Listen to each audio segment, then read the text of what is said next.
அல்லாஹ்வுடைய தூதர் ஸல்லல்லாஹு அலைஹி வஸல்லம் சொன்னார்கள், அவன் வெற்றி அடைவான் யாரவன் அல்லாஹ்விற்கு கட்டுப்பட்டு அல்லாஹ் ரப்புல் ஆலமீன் போதுமான வாழ்வாதாரத்தை அவனுக்கு கொடுத்து அல்லாஹ் கொடுத்ததை கொண்டு குறைவுபடாமல் நிறைவோடு வாழக்கூடியவன் வெற்றி பெறுவான் என்று அல்லாஹ்வுடைய தூதர் ஸல்லல்லாஹு அலைஹி வஸல்லம் சொன்னார்கள். அல்லாஹ்வுடைய தூதர் மேலும் சொன்னார்கள், அழகிய செய்தி.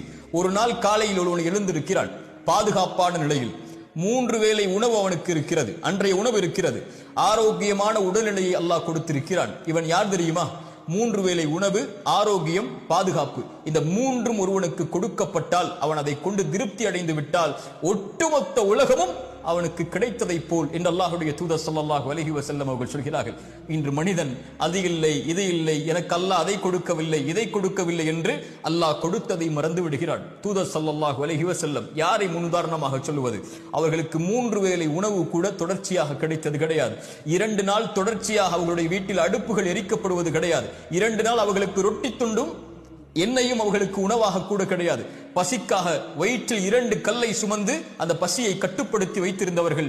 அல்லாஹ்வுடைய தூதர் ஸல்லல்லாஹு அலைஹி வஸல்லம் உடைய வாழ்க்கை இப்படி வறுமையிலும் ஏழ்மையிலும் பசியிலும் இருந்தாலும் இரவு ஆனால் சொல்லுவார்கள், யா அல்லாஹ், எனக்கு உணவளித்தாய் நன்றி, எனக்கு தண்ணீரை கொடுத்தாய் நன்றி, பாதுகாப்பை கொடுத்தாய் நன்றி.